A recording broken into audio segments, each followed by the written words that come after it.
Peggy 18. Amalur is changing. Magic, once lost to the mortal races, has returned to the world. This is the age of Arcana. Order is giving way to chaos and destruction, and the Fate Weavers know that there are none in this world fated to save it. But hope lies in one who has already died, a hero who will embark on a quest to reshape the fate of the world.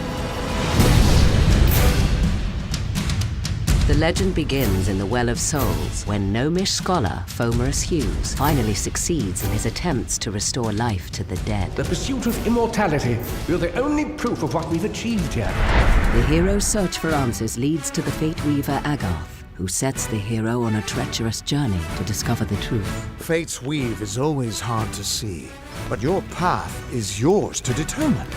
Along the path to find truth and meaning, the hero will encounter a number of factions that want to enlist the aid of the Fateless One. The hero may find it advantageous to join one or more of these factions, for they each possess unique knowledge that will help him on his journey.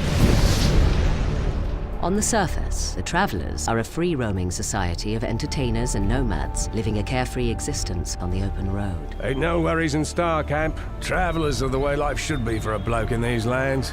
However, they are from a lineage of the finest thieves that ever walked Amalur, and becoming one of the Travelers allows the hero to buy and sell stolen goods, as well as delve into the fine arts of stealth, crime, and subterfuge. I can part with the daggers for half of what I was asking. I'd rather not get on the bad side of the Travelers. The Scholia Arcana was formed generations ago. It has since become the central university for all mortals who wish to study the practice of magic. We have a responsibility to know what these forces are, so that we may better control it. A student who shows sufficient talent is granted access to the libraries of the Scholia Arcana, where they may study the arts of sagecraft, dispelling, and alchemy. My suspicions regarding your potential were well-founded.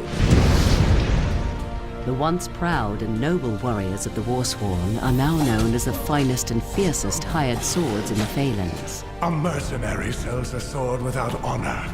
The Warsworn sell honor armed for battle. The name of the Warsworn strikes fear into the hearts of enemies throughout the land.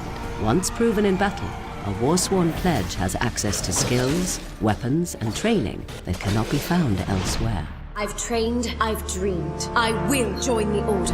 Amalur is host to more than just mortal man and their factions. The world is riddled with other races with numerous alliances, from the studious gnomes to the immortal Fae.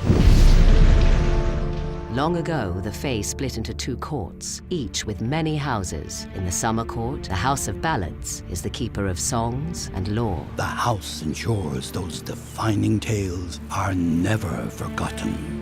In these dark times, a hero is needed to relive the tales of old and continue the song.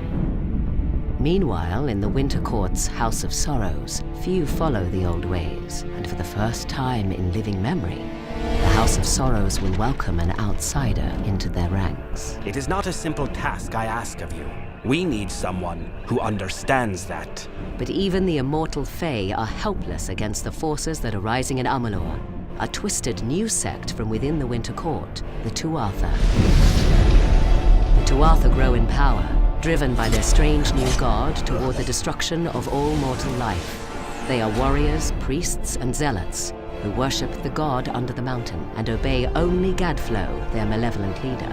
For the first time in the history of the world, Fae have marched to war against the young races, and after a long decade of conflict, it seems that the Tuatha will emerge victorious. The rise of magic has upset the balance in Amalur, and the world teeters on the brink of chaos. Death has freed the hero from the bounds of fate, but there is a treacherous journey ahead for the Fateless One. With divided factions and warrior insurgents with their own agendas, the escalation of pure evil in the war-torn land will challenge and ultimately shape the hero's destiny.